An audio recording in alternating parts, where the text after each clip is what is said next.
Hello student, welcome back to my channel com से गीता। तो आज का जो टॉपिक है केसीएस पनिक्कर है, जो बहुत ही ज़्यादा इंपॉर्टेंट है आपके एग्ज़ाम के लिए। और यहाँ पर केसीएस पनिक्कर से ये मान के चलिए कि आपके एग्ज़ाम में यहाँ से क्वेश्चन आपके पूछ ही लिए जाते हैं, चाहे आपके ग्रुप से पूछे जाए या फिर केसीएस पनिक्कर से पूछे जाए। तो ये इनके बारे में देखते हैं जो बहुत ही ज़्यादा इंपॉर्टेंट है। तो चलिए फिर स्टार्ट करते हैं यहाँ पे केसीएस पनिक्कर से। तो यहाँ पर आपको मैंने बता देती हूँ कि इससे भी पहले मैंने आपको कलाकार करा रखे हैं। तो आपको अगर मेरिट बनानी है, अगर आपको टीजीटी में मेरिट बनानी है तो आप थ्योरी पढ़िए, तभी आपकी मेरिट बनेगी। बाकी तो आप लोगों ने प्रैक्टिस कर रखी है, बहुत प्रैक्टिस कर रखी है, बहुत अच्छी प्रैक्टिस कर रखी है। लेकिन अगर आपको मेरिट में 115 नंबर चाहिए या 115 प्लस चाहिए तो आप उसकी थ्योरी ज़रूर पढ़िएगा। चलिए फिर क्लास स्टार्ट करते हैं। यहाँ पर केसीएस पनिक्कर से देखते हैं। देखो, ये मैंने अपने खुद ही से शॉर्ट नोट्स बनाए हैं। तो यहाँ पर आप लोग देख सकते हैं, बहुत ही शॉर्ट में बहुत अच्छे से लिख रखा है ताकि आपको बहुत आसानी से समझ में आ जाए। तो यहाँ पर पहले हम देखते हैं कि केसीएस पनिक्कर का जो पूरा नाम है वो क्या है।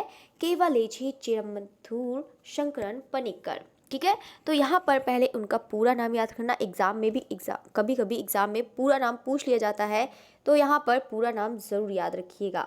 ठीक है, तो यहाँ पर इनका जो नाम हो जाएगा, कौन सा हो जाएगा, केवलेची चिरमथूर शंकरन पनिक्कर। ठीक है, अगर हम इनकी टाइम पीरियड की बात करते हैं तो यहाँ पर 1911 से लेकर 1977 हो जाएगा। ठीक है, ये पॉइंट आपका क्लियर हो गया। देखो, जन्म तो मैंने आपको बता ही दिया है कि इनका जो जन्म हुआ है यहाँ पर 31 मई 1911 को तमिलनाडु के कोयबंटूर में हुआ है। और इनकी शिक्षा हुई है 1936 से 1940 मतलब 40 में government school of art and craft Chennai में। ये सबसे ज़्यादा इम्पोर्टेंट है। यहाँ पर जन्म से ज़्यादा सबसे ज़्यादा जो इम्पोर्टेंट है, यहाँ पर इनकी शिक्षा पूछ ली जाती है। तो आपको पता है कि केसीएस पनिक्कर की जो शिक्षा हुई है कहाँ से हुई है, government school of art and craft. या कभी कभी पूछ लिया जाता है ऑप्शन में, या तो फिर मद्रास कला स्कूल रख दिया जाता है। ठीक है, तो आप उस तरह से के भी याद कर सकते हैं। उसी का ही नाम है यहाँ पर, जो अब आपका ये नाम हो गया है government school of art and craft Chennai. चलिए, तो अब हम बात करते हैं यहाँ पे इनके कलागुरु। तो इनके कलागुरु कौन है, यहाँ पर डीपी राय चौधरी हैं। और यहाँ पर इससे पहले इनकी जो प्रारंभिक शिक्षा हुई है वो कहाँ से हुई है, केरल में हुई है। और यहाँ पर कला शिक्षा मतलब लेने से पहले, मतलब इन्होंने कला शिक्षा पहले नहीं ली थी, लेकिन उससे पहले ही ये इन्होंने प्रदर्शनी लगाई थी। यहाँ पर मैंने लिख भी रखा है कि किंतु इससे पहले पनिक्कर ने चित्र 1926 में, ये याद रखिएगा कि इनकी जो प्रथम प्रदर्शनी हुई थी वो कौन से सन में हुई थी, 1926 में इनकी क्या हुई थी, प्रदर्शनी हुई थी। और कहाँ पर आयोजित हुई थी, ये आपकी फाइन आर्ट सोसाइटी मद्रास के अखिल भारतीय प्रदर्शनी यहाँ पर मतलब नियुक्त हुई थी। ठीक है, तो ये चीज़ याद रखिएगा, ये भी आपका इंपॉर्टेंट है। ये पूछ लिया जाता है कि प्रथम प्रदर्शनी कहाँ हुई थी, तो 1926 में, और कहाँ पर, तो मद्रास में हुई थी। बस इतना ही यहाँ पर आता है, इतना ज़्यादा लंबा नहीं देते हैं, बस शॉर्ट में पूछ लिया जाता है तो आप बता सकते हैं कहाँ पर। बाकी तो मैंने आपका डिटेल्स में लिख ही रखा है, तो याद रखिएगा। और यहाँ पर इनकी शिक्षा कब हुई है, देखो प्रदर्शनी पहले हो गई थी, लेकिन यहाँ पर 1936 से 40 में इन्होंने मद्रास से कला शिक्षा ली थी। और यहाँ पर इनके कलागुरु कौन है, डीपी राय चौधरी हो जाएंगे। और यहाँ पर ही इन्होंने मतलब आगे जाके चलो देखेंगे इनके शिक्षक, मतलब जो शिक्षक है यहाँ पर लिख भी रखा है मैंने। तो यहाँ पर जो इनके शिक्षक है 1941 में मद्रास कला विद्यालय में नियुक्ति हुई थी। यानी कि जो पहले ये शिक्षक थे, पहले ये क्या थे, शिक्षक के रूप में जाने जाते थे। फिर ये यहाँ पर मतलब यहीं पर मद्रास कला विद्यालय में फिर ये उप प्रधानाचार्य बने, या फिर आपका ऐसे करके पूछ सकता है कि वाइस प्रिंसिपल, जो वाइस प्रिंसिपल हैं बने थे यहाँ पर उप प्रधानाचार्य, कहाँ पर, मद्रास कला विद्यालय के। तो यहाँ पर ये चीज़ याद रखना, शिक्षक भी, उप प्रधानाचार्य भी, और इवन यहाँ पर प्रधानाचार्य। तो यहाँ पर तीनों की तीनों याद रखना कि तीनों यहाँ पर थे, कहाँ पर, मद्रास कला विद्यालय के थे। ठीक है, ये पॉइंट क्लियर हो गया, नीचे वाला भी मैंने बता दिया है। नेक्स्ट अब हम बढ़ते हैं, यहाँ पर इन्होंने मतलब जो इनकी मतलब विषम परिस्थिति, तो कोई भी होता है, लेकिन यहाँ पर उससे ही पहले मतलब कला विद्यालय में पढ़ने से पहले उनको विषम परिस्थिति में इन्होंने भारतीय तार विभाग और बीमा कंपनी में भी नौकरी की है। ऐसा नहीं है कि मतलब प्रदर्शनी लगा देते सिर्फ ये है, तो उन्होंने जॉब भी करी है, किसमें, भारतीय तार विभाग और यहाँ पर बीमा कंपनी में करी है। नेक्स्ट अब हम बढ़ते हैं यहाँ पर 1955 में उन्होंने ललित कला अकादमी नई दिल्ली का सदस्य बनाया गया। किसका सदस्य बनाया गया? ललित कला अकादमी का सदस्य बनाया गया। कौन से सन में? 1955 में। ठीक है, तो ये भी याद रखना, ये भी बहुत ज़्यादा इंपॉर्टेंट है पॉइंट। ये भी ऐसे करके आ सकता है कि ललित कला अकादमी नई दिल्ली का इनको कब सदस्य नियुक्त किया गया था, तो आप बता सकते हैं कि 1955 में। ठीक है, चलिए तो नेक्स्ट क्वेश्चन की तरफ बढ़ते हैं। यहाँ पर कह रहा है कि पनिक्कर के सहयोग से मद्रास के कलाकारों ने यहाँ पे, सॉरी ये चीज़ बड़ा गड़बड़ हो गया, 1944 है। ठीक है, तो यहाँ पर याद रखिएगा ये 1944 है कि पनिक्कर के सहयोग से मद्रास के कलाकारों ने यहाँ पर 1944 में पीपीए यानी कि प्रोग्रेसिव प्रिंटर्स एसोसिएशन की स्थापना की। ये चीज़ पॉइंट याद करना मोस्ट इम्पोर्टेंट है। हो सकता है कि आपका एग्जाम में पूछ ले कि यहाँ पे पीपी की स्थापना कब की, तो 1944 में, या कब हुई तो 1944 में, और किसने करी? केसीएस पनिक्कर ने। ठीक है, तो ये चीज़ याद रखना। और कहाँ पे की? चेन्नई में। तो ये चीज़ पॉइंट आपका क्लियर हो गया। ठीक है, अब हम बात करते हैं कि पत्रिका की। तो इनकी जो पत्रिका है, कौन सी पत्रिका? Art trends. तो इनकी जो पत्रिका है वो कौन सी हो जाएगी? आर्ट ट्रेंड्स है पत्रिका, याद रखिएगा। यहाँ पे जो पॉइंट्स आपको बताती जा रही हूँ बस आप उसको रट लीजिए, एक भी क्वेश्चन आपका यहाँ से बिल्कुल बाहर नहीं जाएगा। आप एग्ज़ाम चाहे देखिएगा, आप एग्ज़ाम दे के देखिएगा, तो यहाँ पर आपका एक भी क्वेश्चन बाहर नहीं जाएगा, जो भी आर्टिस्ट में आपको कराऊँ। चलिए, तो अब हम बात करते हैं 1964 में इन्होंने हस्तशिल्प कलाओं को विस्तार देने के लिए हस्तशिल्प संघ की स्थापना की, यानी कि वर्ल्ड क्राफ्ट काउंसिल। तो वर्ल्ड क्राफ्ट काउंसिल की भी इन्होंने स्थापना की है। तो याद रखिएगा, पीपीए की स्थापना करी है 1944 में, और वर्ल्ड क्राफ्ट काउंसिल की स्थापना करी है 1964 में। ठीक है, तो ये दो चीज़ आपको पॉइंट बताई है, स्थापना ज़रूर याद रख लेना, ये बहुत ज़्यादा इंपॉर्टेंट है। तो ये चीज़ आपका दोनों क्लियर हो गया। 1964 में वर्ल्ड क्राफ्ट काउंसिल की स्थापना करी है, याद रखिएगा। नेक्स्ट पॉइंट बढ़ते हैं यहाँ पे। वर्ल्ड क्राफ्ट काउंसिल में यहाँ पर बाटिक कलाकृतियों को इटली की यहाँ पे निर्यात कर, यानी कि कहने का मतलब है कि जो यहाँ पर जो मतलब चोल मंडल आर्टिस्ट विलेज था उसकी इन्होंने स्थापना करी है। और जहाँ पर स्थापना करी है यहाँ पर सबसे बड़ा जो निर्यात था, जो निर्यात किया जाता था बाटिक कपड़े का, वो कहाँ किया जाता था? इटली में किया जाता था। ठीक है, कहाँ किया जाता था? इटली में किया जाता था। ठीक है, तो ये चीज़ पॉइंट याद करिएगा, एग्जाम में कभी कभी पूछ लिया जाता है कि बाटिक कपड़े का जो निर्यात करा जाता है वो कौन से देश का किया जाता है, तो आप बता सकते हैं इटली में किया जाता है। और किसने स्थापना करी है, तो आपको पता है कि यहाँ पर केसीएस पनिक्कर ने करी है। ये चीज़ पॉइंट इसको याद रखिएगा। और कौन से सन में करी है, तो 1966 में इन्होंने करी है। ठीक है, ये चीज़ पॉइंट याद हो गया। अब हम बात करते हैं कि यहाँ पर कहाँ पर करी है, ये भी याद रखना कि कहाँ पर करी है, तो चेन्नई में करी है। चेन्नई महाबलीपुरम राज्य मार्ग पर इन्होंने करी है। और यहाँ पर कभी कभी यहाँ पे गांव का नाम नहीं लिखा है, यहाँ पे गांव का नाम था इंजमबक्कम था। हाँ, इंजमबक्कम था। यहाँ पर इन्होंने मतलब इसका ये गांव था। ठीक है, तो ये चीज़ याद रखना। 1966 में इन्होंने यहाँ पर स्थापना करी, चोल मंडल आर्टिस्ट विलेज की स्थापना करी। ये कोई ग्रुप नहीं था, ये एक गांव था।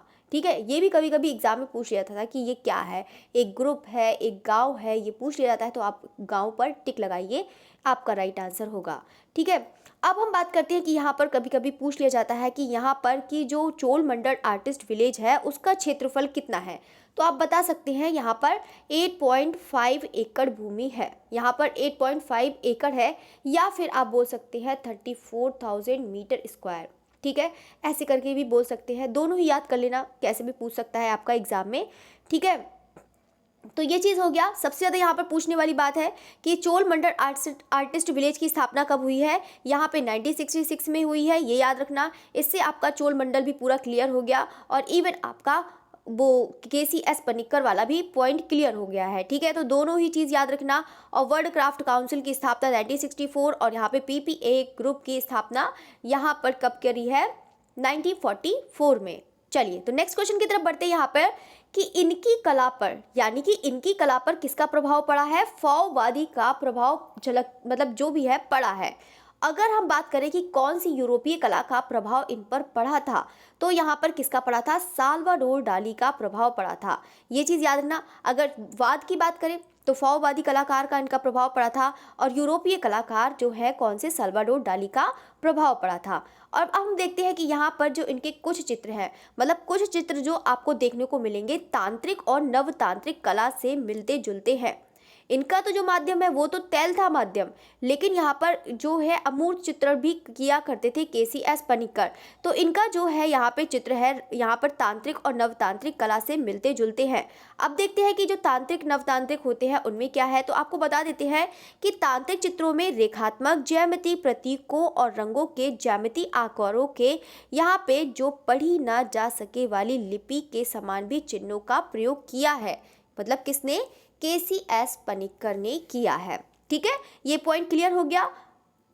ठीक है, चलिए तो अब हम बात करते हैं कि यहाँ पर जो इसके धरातल बनाए गए हैं, यानी कि जो नवतांत्रिकवाद जो है यहाँ पे प्रयोग करा है, तो उसमें इन्होंने जो धरातल बनाए हैं वो बहुत ही हल्के रंगों द्वारा बनाए गए हैं। ठीक है, ये पॉइंट क्लियर हो गया।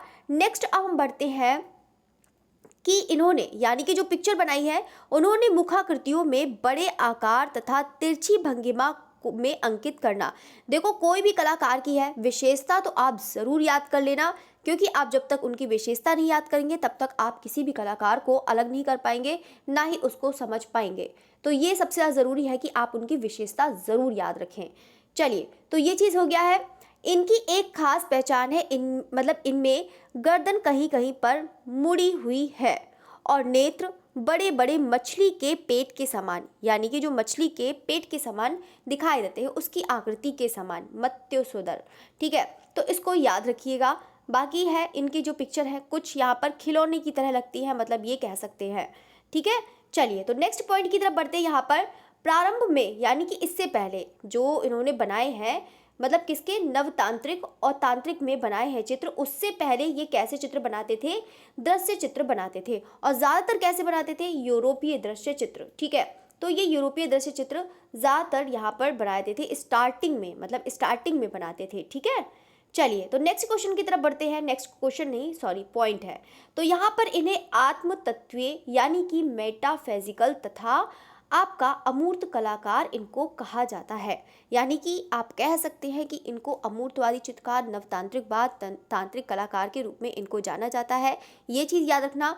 और यहाँ पर इनका जो प्रमुख माध्यम है वो कौन सा है? तैल माध्यम है। यानी कि सबसे ज़्यादा इन्होंने जो माध्यम यूज़ करा है, माध्यम भी बहुत ज़्यादा इंपॉर्टेंट है, इसको भी याद रखना कि जो आपका केसीएस पनिक्कर है इनका जो माध्यम हो जाएगा कौन सा? तैल माध्यम। यहाँ पर मैंने लिख भी रखा है कि इनकी आकृतियाँ खिलौने की भांति लोक कला का अंग प्रतीत होती हैं।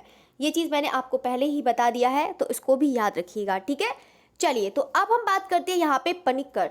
जो पनिक्कर हैं यानी कि केसीएस पनिक्कर दक्षिण भारत की कला में आधुनिकता के जन्मदाता व अग्रदूत भी रहे हैं। लेकिन किसके? मतलब पूरे भारत के नहीं, दक्षिण भारत की बात कर रहा है। ठीक है, तो ये दक्षिण भारत की कला में आधुनिकता के जन्मदाता और अग्रदूत रहे हैं।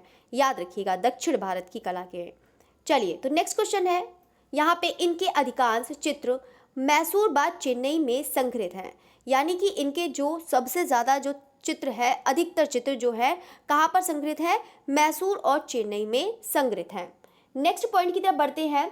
यहाँ पर इनकी इनकी डेथ हुई है 1977 में। इनकी मृत्यु के कुछ समय पूर्व ही इन्होंने अपनी लगभग 50 कलाकृति कहाँ पर मतलब समर्पित कर दी, यानी कि उनको दे दी केरल की जनता को। ठीक है, तो केरल की जनता को इन्होंने समर्पित कर दिया लगभग कितनी कलाकृति?